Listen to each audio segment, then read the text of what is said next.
Hello, and welcome to League of Extraordinary Atheism for Humanism, where we attempt to apply logic and reason to politics and religion and other things, like our amazing guest tonight, Luciano. Say hi, Luciano. And of course, my amazing, super wonder powered twin, Mac, my co-host, who's activated his voice and it hasn't worked yet. Yeah, I'm doing my best. That's all right. That's all right. You lip it and I'll try to tell the world what you're saying, which could be so funny. Maybe we shouldn't do that. Oh, yeah, we should definitely not do that. Although maybe we should, but not on LEAH, because LEAH is wholesome. It's a very serious. Yes, it's super serious. That's why we're in charge. Well, we have an amazing, awesome, amazing, and extraordinary topic tonight. Tonight's all about a month, a Spanish. It's like Spanish and Spanish together. Spanish. It's a new word. Don't worry about it. We're not there yet.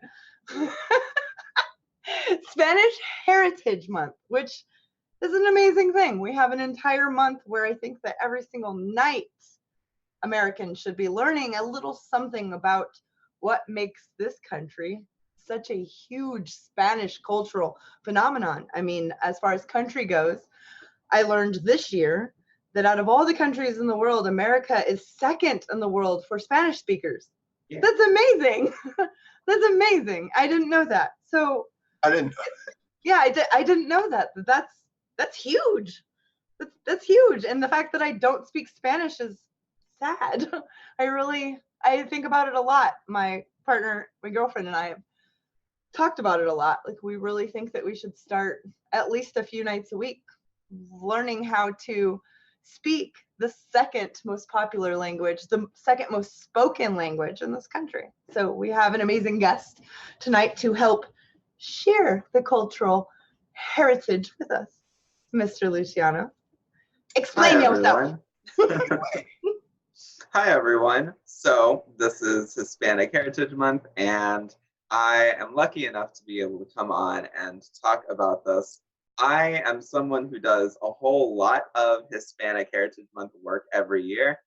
This is actually the first year in the last 7 or so years where I haven't been doing a tremendous amount of Hispanic Heritage Month work. Even back when I was a theist, I was still pretty involved in doing this sort of work, just not with secular groups. And Hispanic Heritage Month began in 1968. It was first a week that was signed into law / made official by President Johnson. And it was a month it was a week for 20 years, from 1968 until 1988. Specifically, it lasts from September 15th until October 15th. And the reason why September 15th is the first day is that September 15th is, I guess you could call it Central American Independence Day, but that's not super accurate. It is the Independence Days for Honduras, Nicaragua, Guatemala, El Salvador, and Costa Rica. And that is because those countries were not quite countries when they were first made independent. In fact, when they first realized their independence, it was actually fairly bloodless. And there were a couple of different reasons for this. One of the chief reasons is that Spain was preoccupied at the time, including dealing with South America's series of independence wars, as well as trying to figure out what was going on with other parts of their empire. And it was actually first part of Mexico. It wasn't even its own independent region, but it only was part of Mexico for about a year and a half before it was truly independent. And then there was an awkward period where Central America, or at the very least, those countries in Central America, were part of one sort of very unstable potential superpower known as the Federal Republic of Central America. That would only last for about 22 years. But among other things, some of the leaders there actually fought for things like separation of church and state. And it's actually kind of sucky that we don't really talk about Central American history in the United States. I was raised in Central America, and I am Puerto Rican, which is part of the reason why I know this. Barigua. But Sorry. yeah, I think that it's really important, but those aren't the only countries that have their Independence Day on the month. Mexico's Independence Day is celebrated, depending on who you're asking, either September 15th or September 16th. And then Chile's is on September 18th. Belize, which is kind of an awkward country in Central America because Belize's official language is actually English, and it was part of the UK for kind of a while. Theirs is September 21st, which is the day after this is going to be published. And then Cuba's is October 10th. So yeah, there's a whole bunch of different Latin American countries that celebrate Independence Day during Hispanic Heritage Month. That explains the whole month, and I think that it should have a whole month.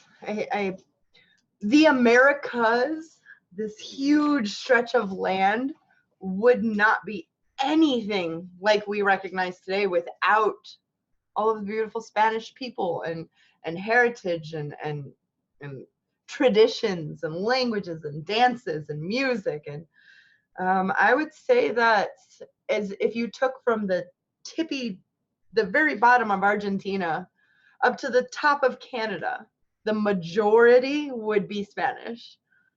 Yeah, in terms of to recognize. Yeah, you know, it's a beautiful thing. It's part of who we are as Americans. I'm excited to be doing this.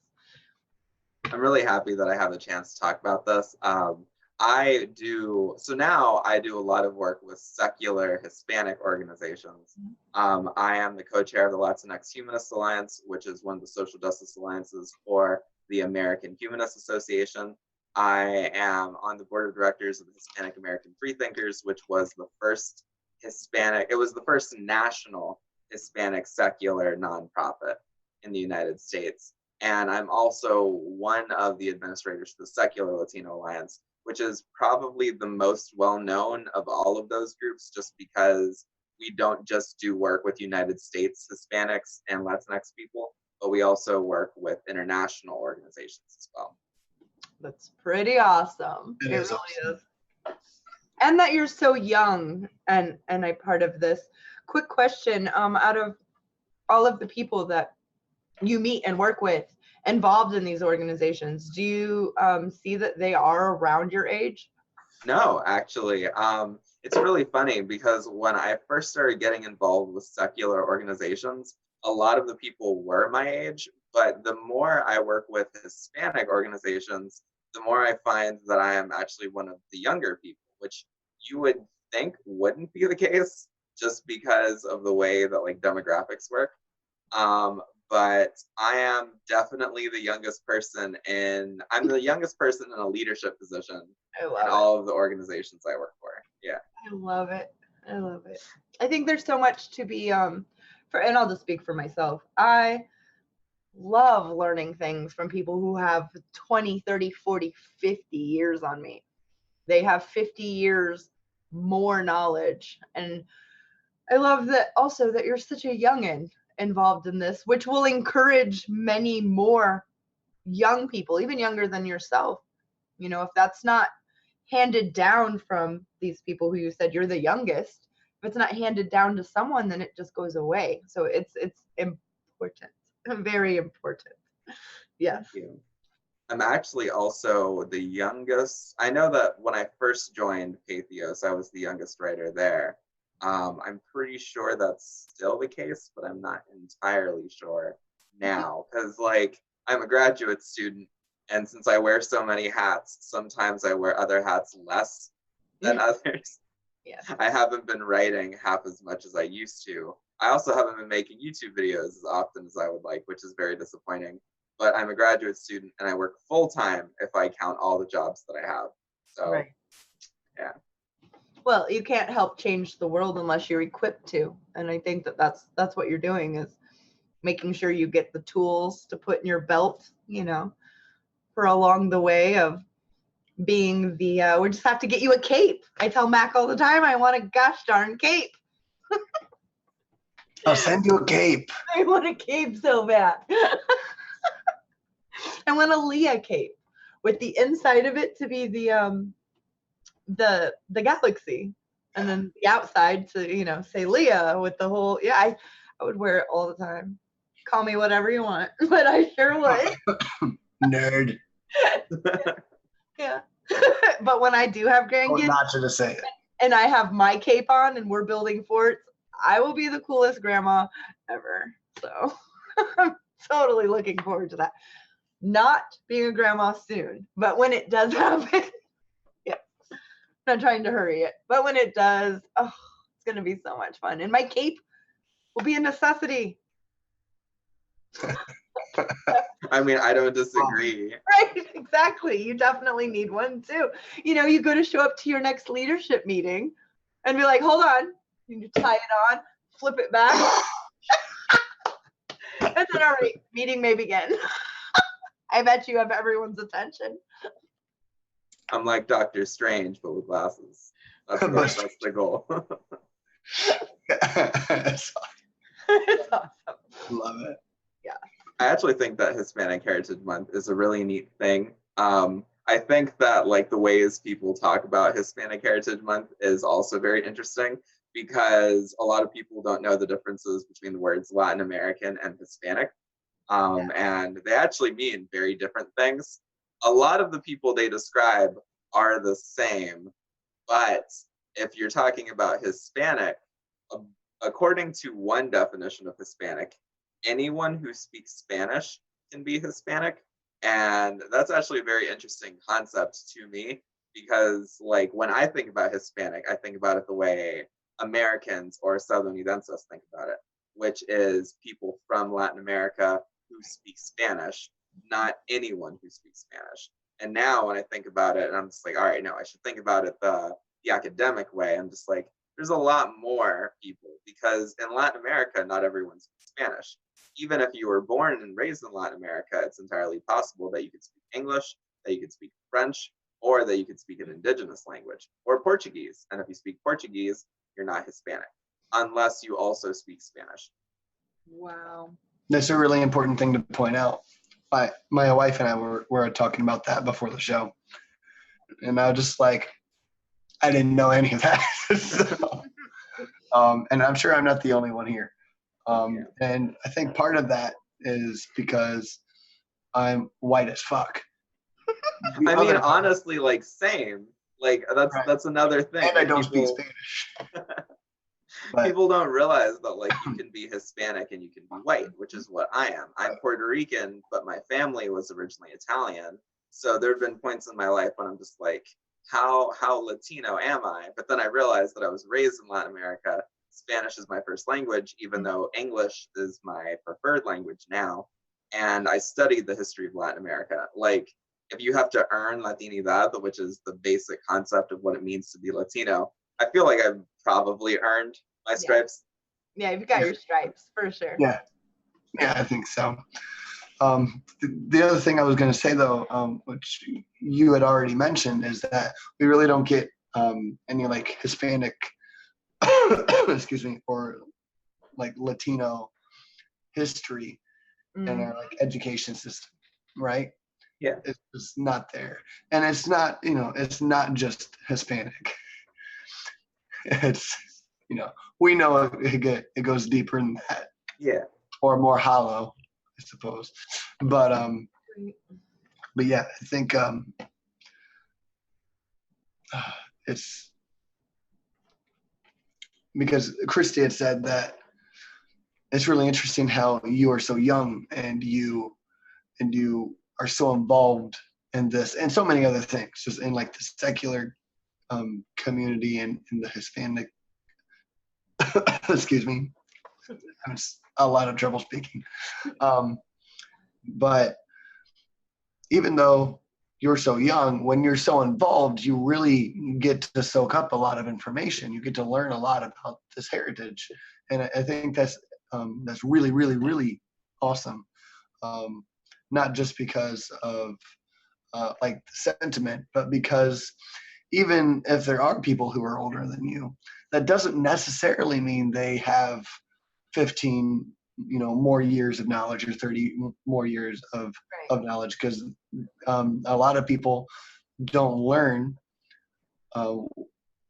what you're diving into right now until way later, even if they are Hispanic, right?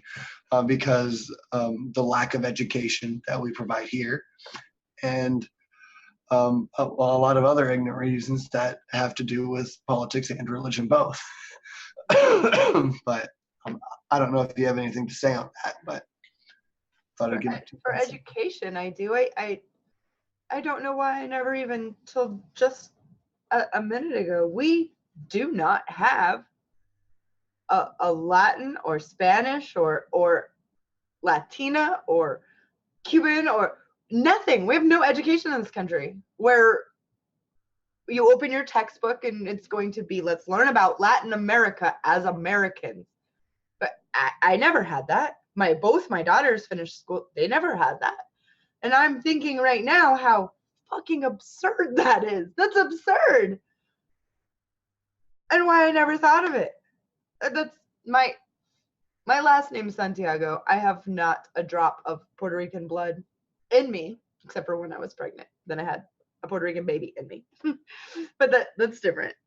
It's a married name, but my daughters are, and I'm in Tampa. We have Ybor City. Ybor is how you spell Ybor, is how white people who move here who have no idea what it is, Ybor, it's Ybor City. Ybor City is historic. It's little Cuba. It's where all the cigars were made before, the embargoes and the dumb stuff happened with Cuba.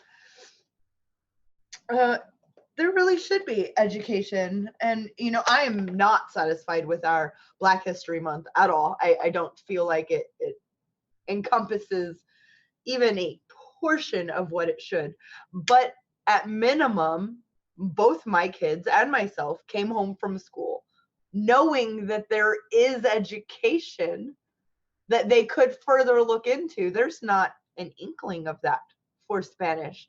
And like I said, if you take all of the landmass of the Americas, the majority is going to be Spanish speaking, beautiful brown people. I don't understand why that's not to learn about the place where we live is almost, I don't even have a word for it. How do you not learn about that? It's absurd. Right. It's linked to a lot of the same reasons why most people don't realize that Puerto Ricans and Bahamians, colonialism maybe, aren't, yeah, they aren't, or they don't know that they're American citizens, right? It has the same reasoning as my oldest is in kindergarten, and I'm worried about what he's going to learn here in the next 2 months about the Native Americans for Thanksgiving. Yeah. And his well, I won't say that, but I don't give out too much information. Right. But, yeah, it makes me worried because we don't have a good educational system when it comes to anyone else's history but these European Americans, right? But Luciano, I want your 2 cents and your thoughts on this direction I've taken the conversation. I think that there are a variety of reasons, some of which are more legitimate than others, for the lack of teaching about history of Hispanic and Latinx people. I use the term Latinx. I'm not going to advocate that anyone else does, but I am a queer person. I feel comfortable using the term both to describe myself and to describe other people. I generally use it as a plural identifier as well, if people feel comfortable being identified by it. That's a conversation in Latin American spaces that a lot of people are very unhappy about because the term is kind of academic. I think the intensity with which it's being debated is kind of dumb, but I can understand why people don't like it. That said, there are a variety of reasons why it is that the teaching the history of Latin America is something uncomfortable for the United States, because the reality is, at the very least, up until recently, there was no region on Earth that was more negatively affected by U.S. foreign policy than Latin America. I feel like now we could say that there are some regions that are starting to get over there, because the Middle East has been devastated by U.S. foreign policy, and so have parts of Asia. But the United States had direct access to Latin America pretty much the entire time that it's existed. And the United States has been involved with Latin American politics since the beginning of the independence movements in both South America and Central America. So if we want to have this conversation, which we should, and I mean, I'm biased, but I feel like any person that you ask would probably say, hey, we should at least talk about it. Yeah. Being biased when your bias is factual and truth, I don't have a problem with. I'm biased towards facts and truth as well. But yeah, like someone could reasonably be like, oh, Luciano, you're Puerto Rican, obviously you have a bias in a certain way. I'd be like, yeah, I do, but at the same time, a lot of people don't know that there was an independence movement in Puerto Rico, an independence movement which still exists. I personally am an independence seeker, but I'm just like, statehood would be cool too. Puerto Rico's current status isn't good. No. We should not have that. Even if we don't move towards independence, I'm perfectly happy with us being a state. Yes, voting would be acceptable. I do not believe that. No, I believe it, because I know that there are huge swaths all over our nation of American citizens that have zero clue that American citizens are not allowed to vote for president. They have no clue. And then when you tell them it's Puerto Ricans, it's people who live in Guam. Guam flies the American flag. It is an American colony. Let's call it what it is. I don't want to say territory. Territory was a word used because colony gave off the wrong feeling. We don't want that feeling. It's because it's true. Nobody wants to have a colonized area. No one wants to be colonized, so they stopped calling it that. But it is what it is. And Puerto Rico are our brothers and sisters, our fellow American citizens who are not allowed to have representation in our government. Right. So let me ask you both the same question, because I think about Puerto Rico a bit, and what to do about that and other U.S. territories, right? So since you both have a little more of a link to Puerto Rico than I do, and probably pay more attention to it and know a little bit more about the culture, what would you have us do?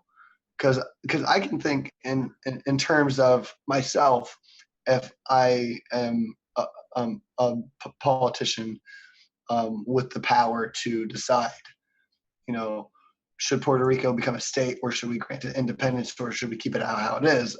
I automatically think, well, we can't keep it how it is. That's just utterly ridiculous. But since they're considered citizens, I think we should just grant them statehood. We should just do it. But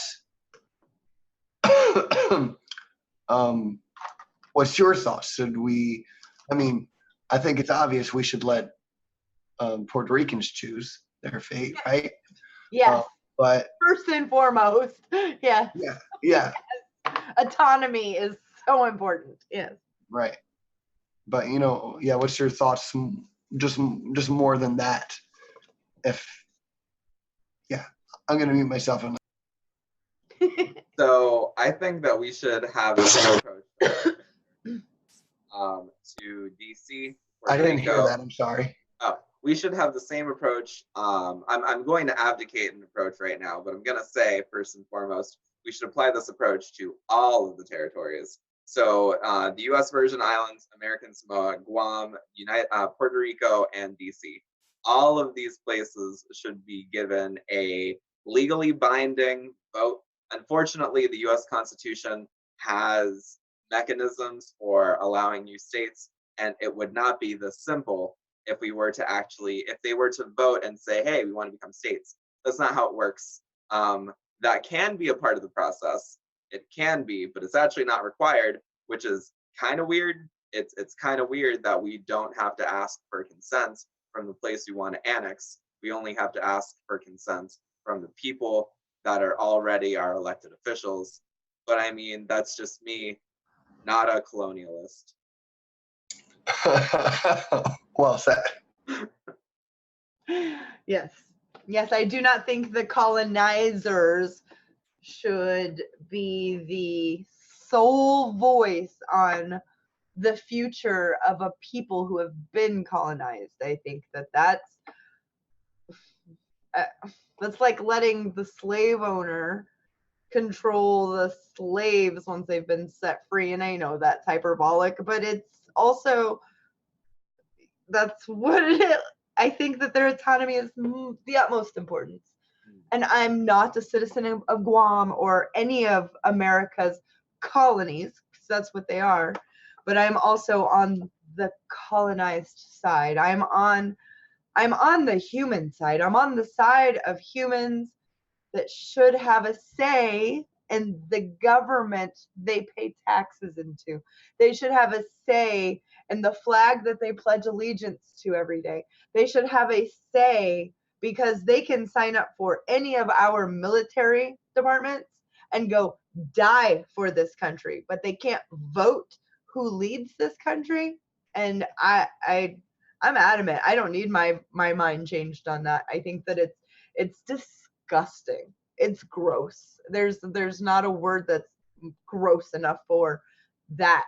In 2019, that that a country as powerful and as wealthy as ours has colonies where we don't allow them to have a say in the government that rules over them.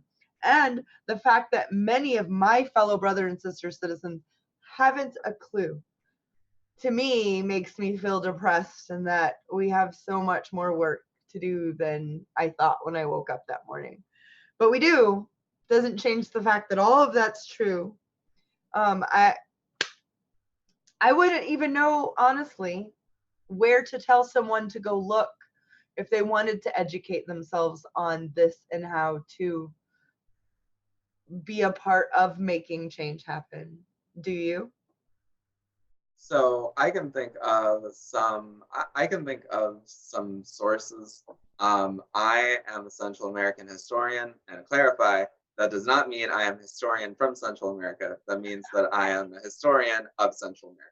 Right. And a lot of the sources that I use are sources in Spanish, and my actual personal specialty is modern Central American history. Okay. So pretty much from the 1980s on, which is fairly recent. Central America has undergone some pretty wild changes Yes. since then. Yeah. Especially my actual second home, which is Honduras. But a lot of the sources that I recommend people check out are things like John Equizamo's Latin American History for Idiots.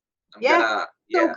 It's so good, and it's on Netflix. And it took Netflix an uncomfortably long time to put it on. They really should have gotten it on sooner.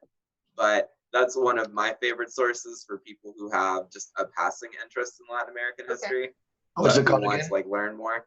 John Leguizamo's Latin American History for Idiots. Awesome. I'm gonna check right now. I have my iPad pulled up, but I wanna make sure that I'm not. It might be for morons. Let me see. Yeah, it's John Leguizamo's Latin American History for Morons, not idiots. Yeah. It's different. It was on Netflix. I recently canceled my Netflix subscription, not for any particular reason, just because I don't have time to watch Netflix. That was something that I would recommend. It's a super casual, very brief run through of Latin American history. Other things that I would recommend, I'm going to come into the video when it's up, and I'm going to put up a comment with the link to this book. But there's a book, I think it's called America's Black and Brown History.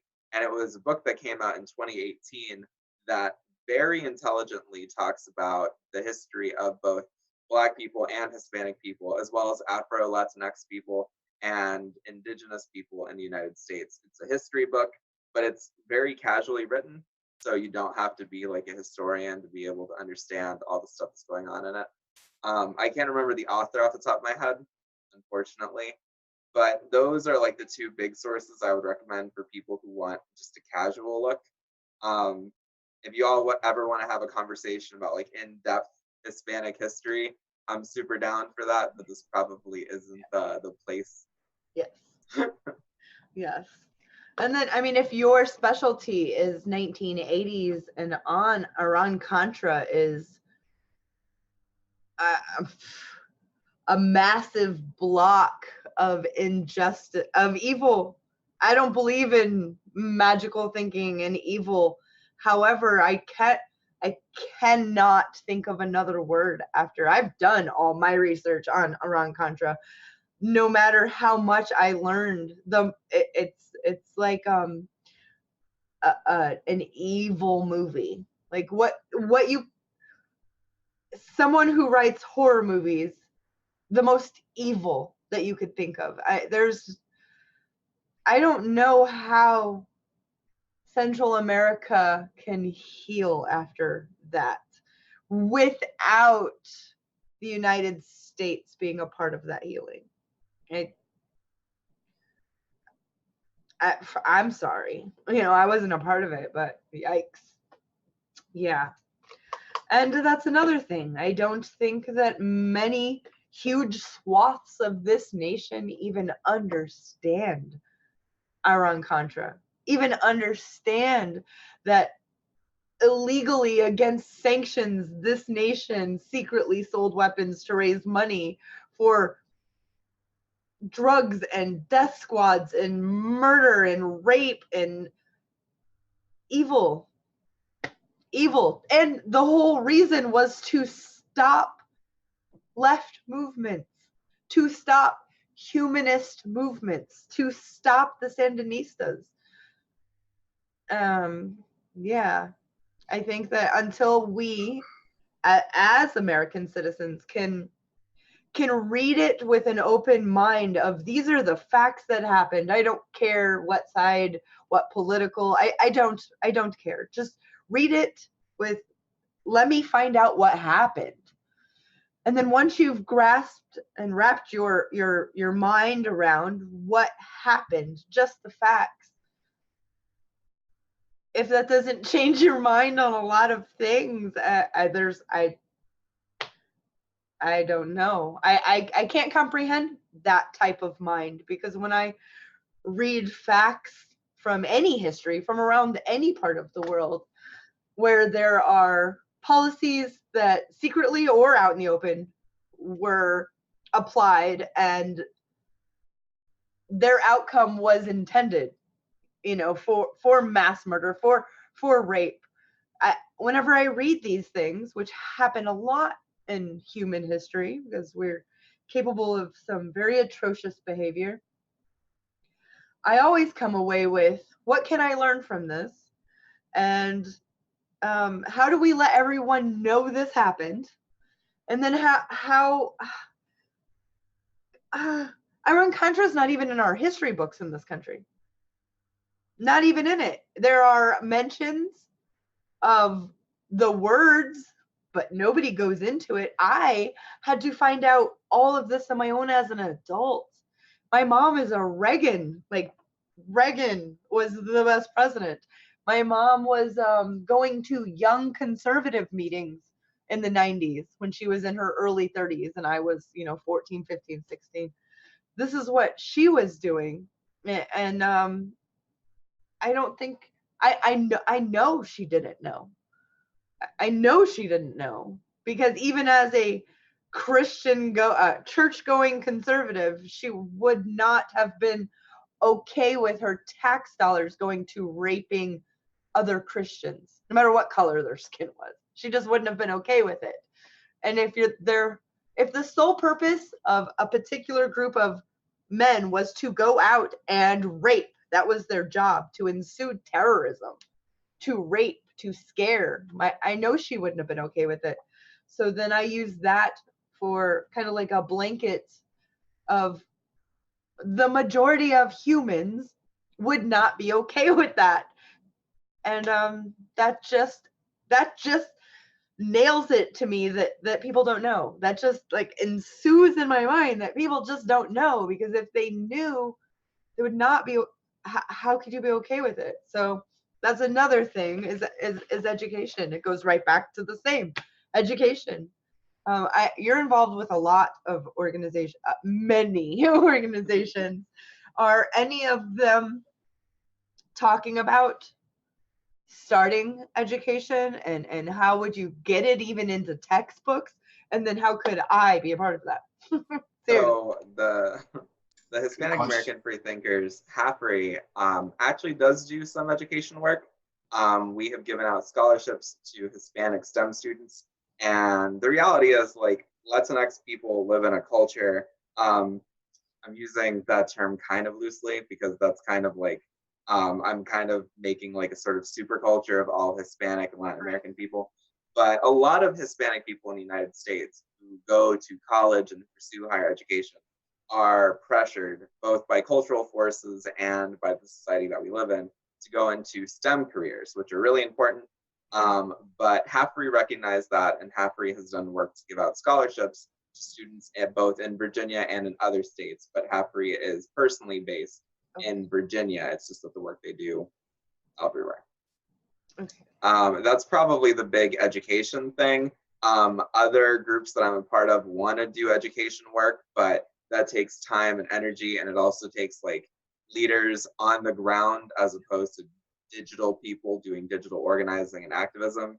And as all of us here know, digital activism is very important and is often understated as opposed to being overemphasized. But I did want to take a second to talk about something that you were talking about earlier. As it relates to history, the reality is that the history of Spain is kind of the history of the rest of the world. At the very least, it's the history of the West, because the history of Spain, kind of from its very inception, was a clash between Muslims and Christians. And then after that, it was showing how empires can be massive in one century and then over the course of a century lose almost everything, seemingly overnight in the grand history of the planet. And then there was the rise of fascism in Spain. And so many people don't know this, but the reality is that Spain, I don't think it's fair to say that Spain is a microcosm of the rest of the world.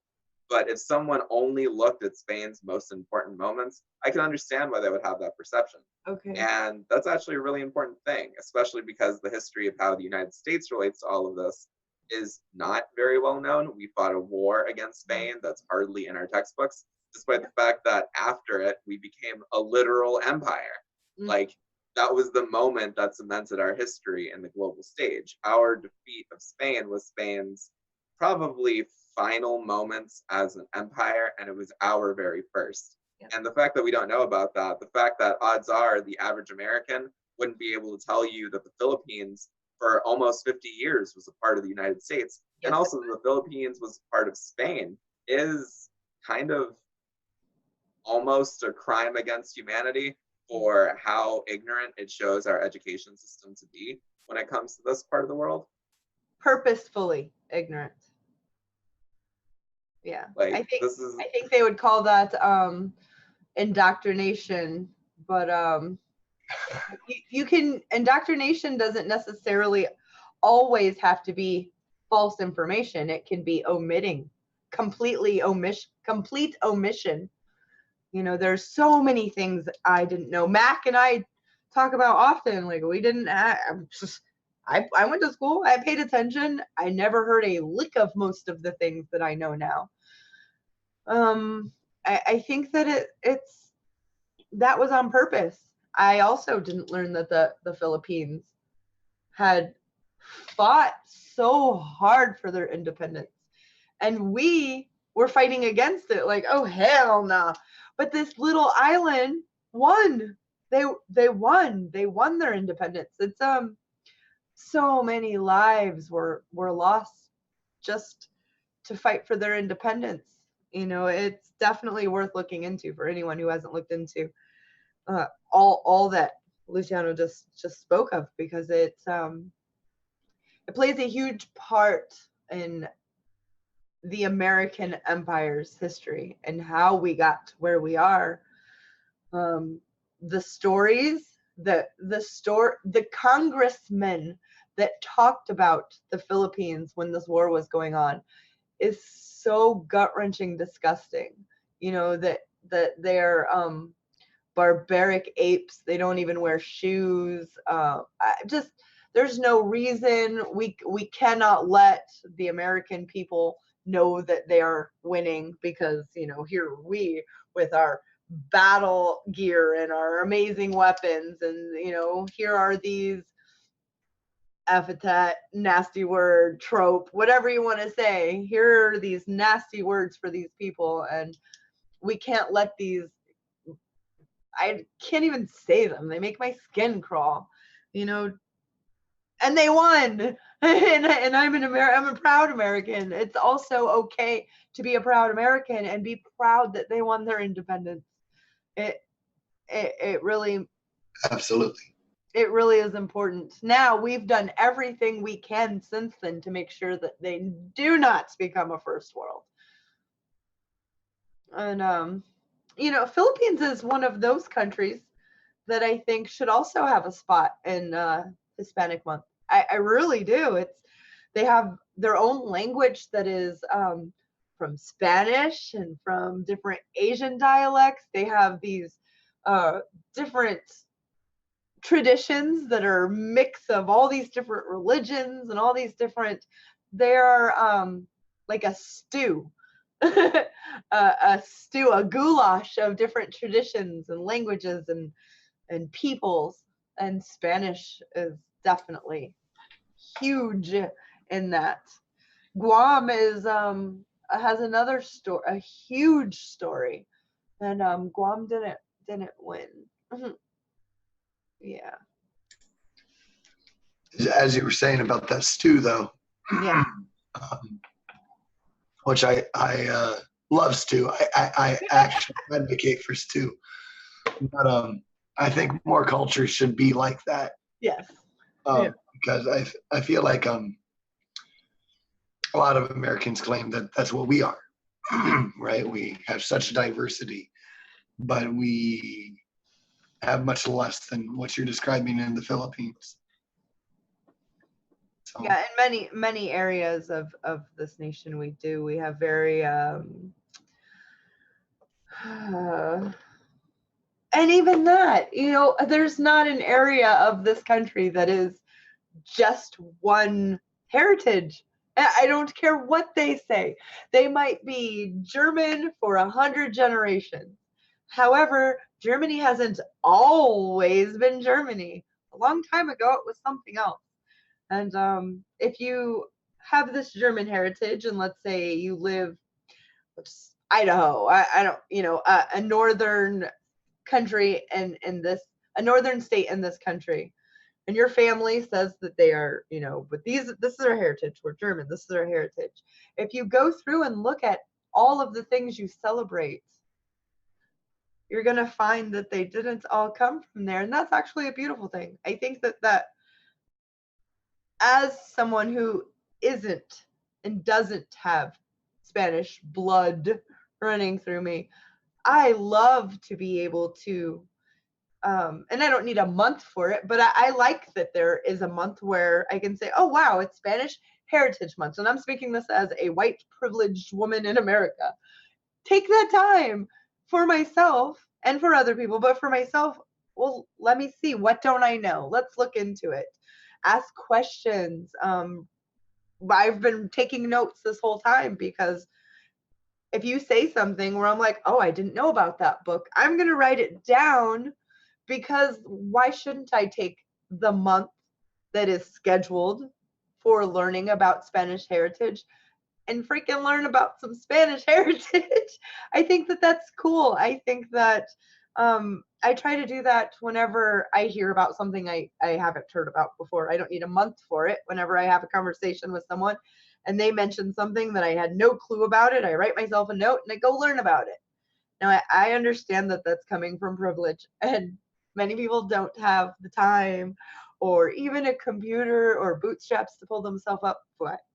But if you do have the privilege of being able to look something up and learn something, and it happens to be Spanish Heritage Month, make it about that. And as an American living in the Americas, learn that you're not indigenous to this place. You're a newbie. Learn about all the heritage and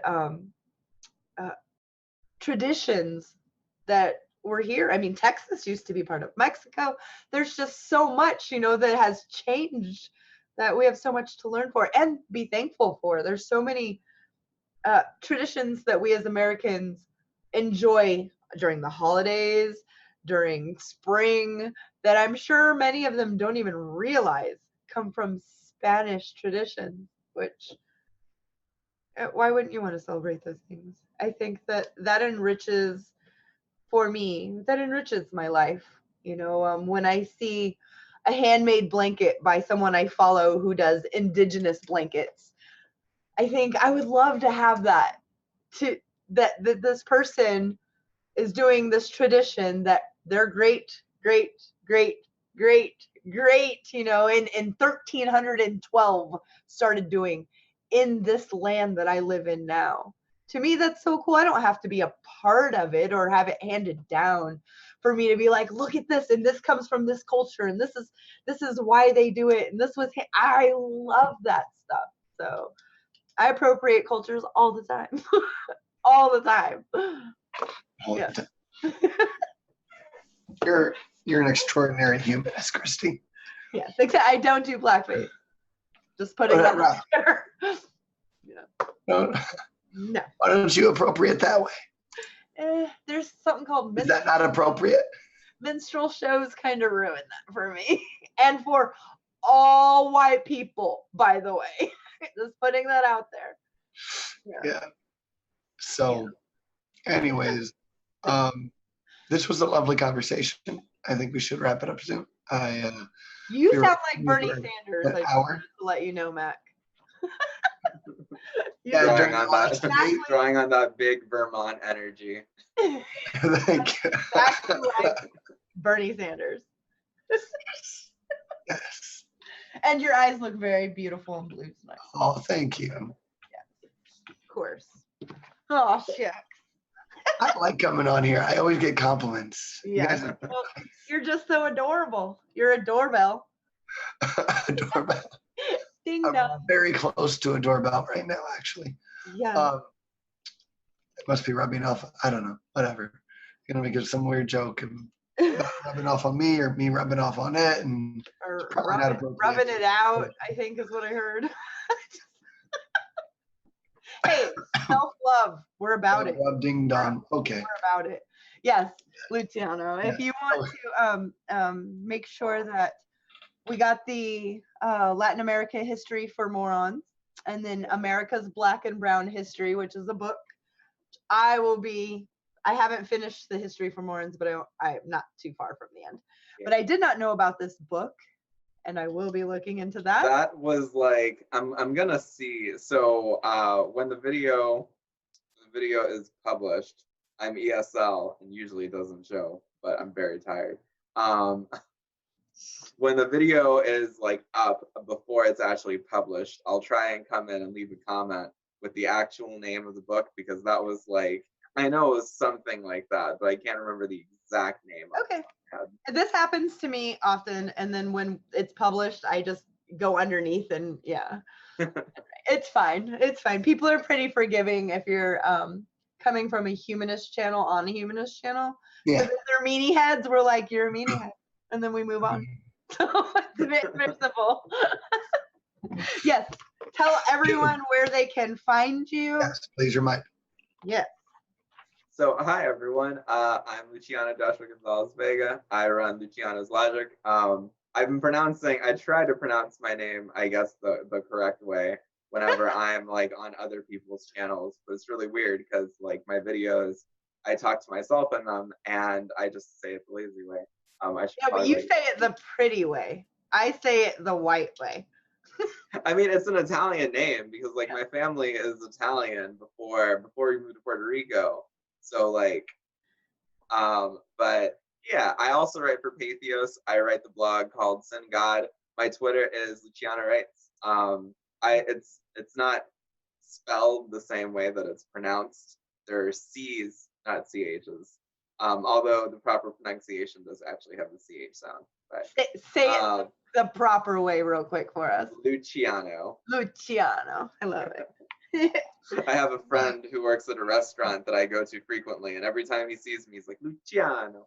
It feels nice to see someone say it correctly. He does the hand thing too, and I'm just like, I know the joke you're making. I don't know if this is a joke we should be making, but I recognize that reference. I was raised in Latin America, so there's a lot of American/English speaker things that I don't always get. That's something I understand. I do. I write a whole lot. I'm a graduate student, so I'm not writing quite as often as I would like to. But if you follow me and you want to follow Hispanic groups as well, Halfree has a Facebook page. The Latinx Humanist Alliance has both a Twitter and a Facebook page. And the Secular Latino Alliance is a Twitter that it's beginning to use. I'll put in all the links in a comment when the video, when I come onto the video later, so that way people can just find it easier than me just saying it at them. Oh, yeah. Thank you so much for sharing all that.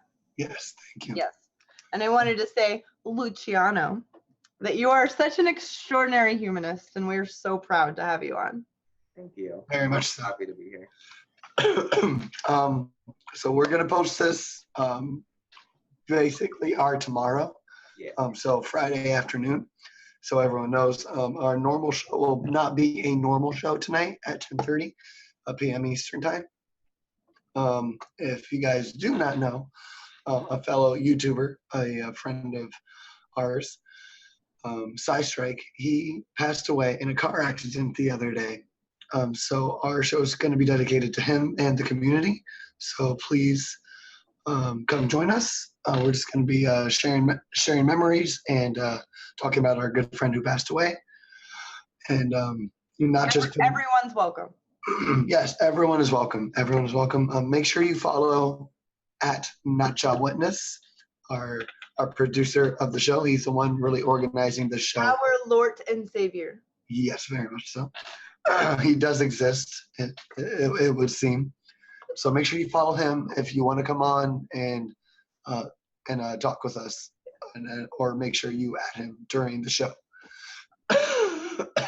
Bring all of your good, even if you just have one. Hey, this is the memory that I have of Sai, and we're just gonna share wonderful stories and I think as a community, what a hole him not being on our planet is going to be, will be, is right now. It's to be together will be the best. And I think everyone's welcome. If you don't want to participate, if it's too hard, just come and, cyber hold each other's hands, and let's celebrate the goodness that this amazing humanist brought to my life. I know he brought a lot of smiles. He's definitely one of the great humans that existed on this planet, and we're going to talk about him. Yeah. So please join us at 10:30 p.m. Eastern time. We'd love to have you, and we'll have more announcements. Actually, I'll just tell you now because I don't want to say it during the show later tonight. Next week on Friday, we're going to have a series of fundraiser, like shows for a fundraiser for the show, to kind of help boost everything we do here. And that starts with a new computer for Nacho Witness. Yeah. So I want to make the announcement now instead of during the memorial show. Right. So more info on that later. Follow us on Twitter at Atheism, Humanism. And also you can just follow, again, at Nacho Witness, or at Christine Dawn Essay, or at Grace Captain Back. Yes. So for more information on all of that and what's coming later tonight, we'll have that link down below. Thank you so much for watching. We hope you really enjoyed it. We definitely enjoyed Luciano. And we love you guys. We'll see you later. Stay humanist for God's sake.